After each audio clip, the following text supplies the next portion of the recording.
하나님 말씀 잠언 17장 1절부터 14절까지 말씀입니다. 구약 성경 929쪽 잠언 17장 1절부터 14절 말씀 우리 한 절씩 읽겠습니다. 마른 떡 한 조각만 있고도 화목하는 것이 제육이 집에 가득하고도 다투는 것보다 나으니라. 슬기로운 종은 부끄러운 짓을 하는 주인의 아들을 다스리겠고 또 형제들 중에서 유업을 나누어 얻으리라.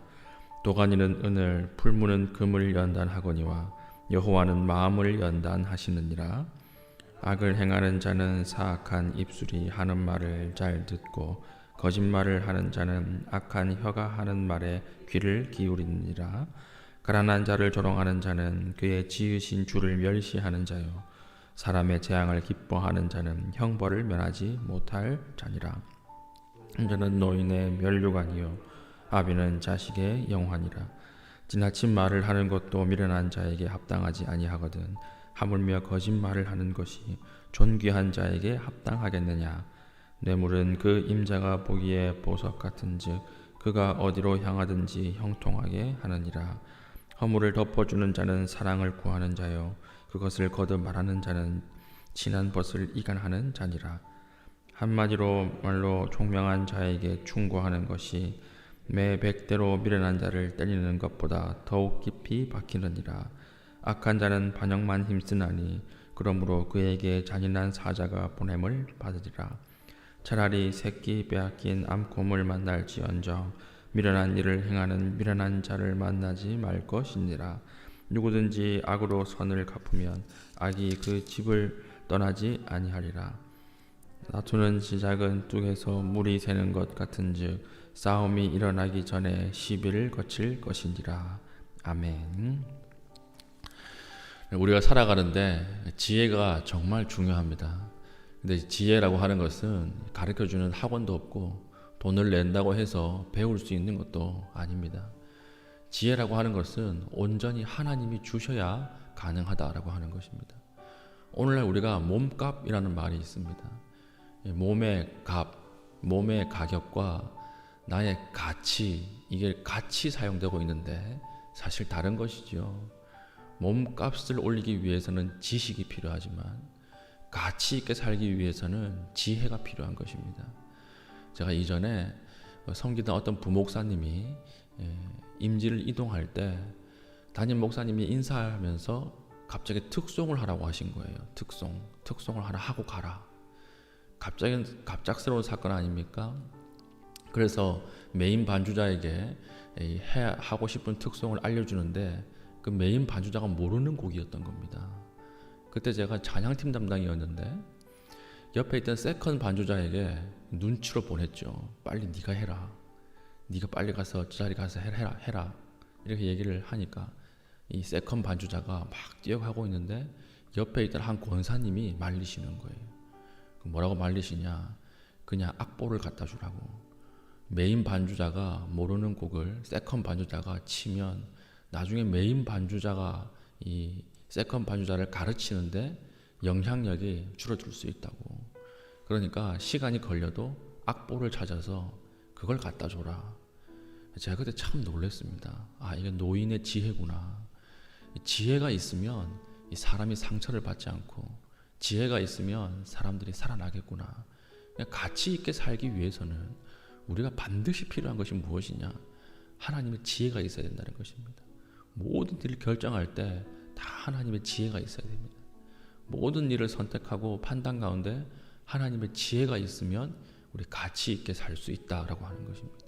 오늘 우리 잠언 17장은 한 절 한 절 다 설교를 했으면 좋겠지만 그러면 오늘 5절을 다 세워야 되기 때문에 오늘 두 가지만 뽑아서 오늘 가치 있게 살 수 있는 방법이 무엇이냐 그것에 대해서 살피겠습니다. 첫 번째는 모든 사람과 가능하면 화목하십시오. 화목하게 사는 것이 지혜입니다. 우리 1절 보십시오. 1절 마른 떡 한 조각만 있고도 화목하는 것이 제육이 집에 가득하고도 다투는 것보다 나으니라. 자, 여기 마른 떡이 나오죠. 마른 떡. 마른 떡 하나만 있는 가정 어떤 가정이죠? 가난한 가정이에요. 근데 보십시오. 가난한 가정이면 떡을 빨리 집어 먹을 거 아니에요. 남아있는 떡이 없을 것 아닙니까? 근데 이 떡이 말랐어요. 말랐다라고 하는 것은 무슨 뜻일까요?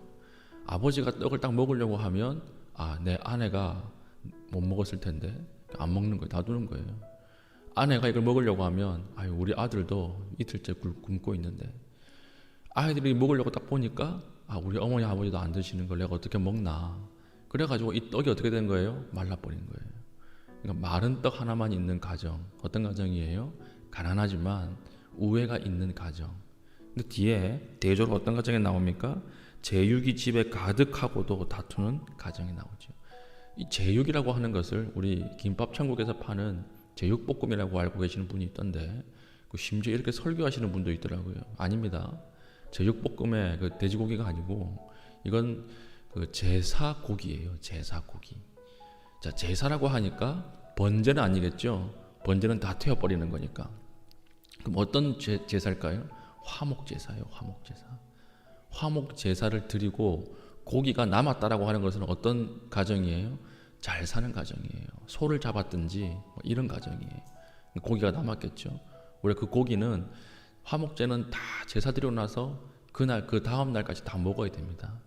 근데 서로 다투니까 다 못 먹는 거예요. 이걸 이웃까지 다 불러가지고 다 먹여야 되는데 다투니까 못 먹는 거예요. 그러니까 제육이 가득하고도 싸우는 것, 이건 뭐냐면 종교 생활을 잘 하고도, 종교 생활을 잘 하면서도 다투는 것은 좋지 않다는 거예요. 하나님 앞에 신앙생활을 잘 해도 다투면 그거 아무것도 아니라는 거예요. 그러니까 1절은 마른 떡 한 조각만 있고 화목하는 것이 종교 생활을 잘 하고 다투는 것보다 훨씬 낫다. 하나님 보시기에 지혜롭다. 그 이야기입니다. 사랑하는 성도 여러분, 우리 가능하다면 모든 사람과 화목하시고 심지어는 원수와도 화목하십시오. 원수가 쓰러지는 것을 보고 기뻐해서는 안 됩니다. 원수가 실패하는 것을 보고 기뻐하면요, 하나님 그것도 역시 좋게 보시지 않아요. 우리가 원수가 넘어졌을 때도 손을 내밀 수 있어야 되고, 가장 무서운 게 무엇입니까? 원수와도 친구가 되는 능력, 그 가장 무서운 능력이에요. 우리 그것을 가지고 살아갈 때 우리의 삶이 가치 있게 살 수 있다는 것입니다. 우리가 하나님 앞에 좋은 말, 바른 말 하는 것이 중요한 것이 아닙니다. 관계를 깨는 거, 그건 다 죄악이에요. 관계가 틀어지는 거, 그거 다 하나님 앞에 지혜롭지 못한 삶이라고 하는 것입니다. 어떻게든 우리가 관계를 위해서 관계를 잘 세워나가고 위로하는 말, 사랑하는 말, 그리고 품는 말, 이것을 해야 한다는 것입니다. 세상 사람들은 돈을 중심으로 움직이지요. 세상 사람들은 이익을 중심으로 움직이지요. 그래서 없는 사람들, 약자들 무시하지 않습니까? 원수를 만들지 않습니까? 그리스도인은 그렇게 해서는 안 된다라고 하는 것입니다. 그리스도인은 무조건 화목할 수 있으면 화목하시고, 아름답게 살 수 있는 관계는 더 발전시키시고, 원수와도 우리 편으로 만들 수 있는 그 능력으로 사는 것이 지혜롭고 가치 있게 사는 방법이다라고 하는 것입니다. 자, 두 번째는 가치 있게 살 수 있는 방식이 무엇이냐? 항상 우리의 마음을 하나님으로 채우라는 거예요. 항상 하나님으로 채워. 심리학자 칼 융이라고 하는 사람이 만든 이론 중에 그림자 이론이라고 하는 것이 있습니다. 그림자 이론. 그림자 이론이 쉽게 이야기하면 뭐냐면, 자기 마음속에 가득 찬 것이 들리고 가득 찬 것이 보인다는 거예요. 그러니까 여성들 이 백 이런 거 관심이 많으시죠. 신발 관심이 많으시죠. 근데 남성들은 여성들이 무슨 백을 들었는지 아무 관심이 없어요. 그냥 신발을 신었느냐 안 신었느냐 그 차이고, 백을 들었느냐 안 들었느냐 그 차이지, 그 백의 브랜드에 대해서는 아무 관심이 없어요. 소재에 대해서는 모릅니다. 비닐봉지를 들고 왔는지 아니면 에르메스 명품을 들고 왔는지 몰라요. 그걸 안 보기 때문에. 왜 안 보이죠? 관심이 없기 때문에 그래요. 마음이 없기 때문에. 어떤 사람들은 집에 딱 가면 그릇이 딱 스캔이 되죠. 그릇이. 포트 메리온이네. 이게 다 그릇이 스캔이 되는 거예요. 왜 그릇부터 보이죠? 그게 마음 안에 있기 때문에 그렇습니다. 마음 안에 있기 때문에. 그러니까 우리가 항상 들리는 게 나 자신이고 보이는 게 나 자신이. 이게 칼융의 그림자 이론이. 근데 칼융이라고 하는 사람 말하기 전에 성경에서 먼저 이야기하고 있죠.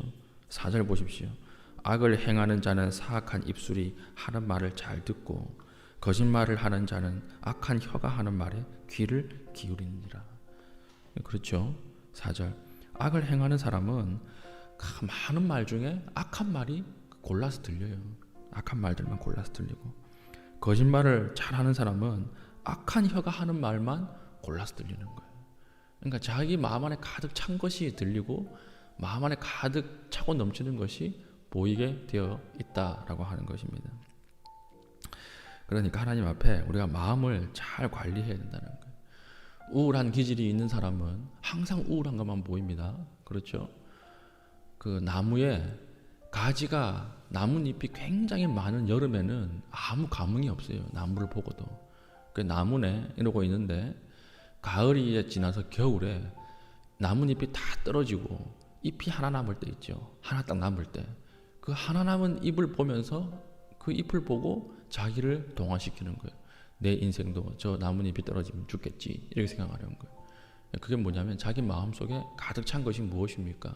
우울한 기질, 우울한 마음이라고 하는 것입니다. 그 마음을 어떻게 채워야 되느냐? 하나님으로 채우라는 거예요. 하나님으로 가득 채우면 다른 것들이 들어올 수 없습니다. 우리 마음은 용량의 한계가 있거든요.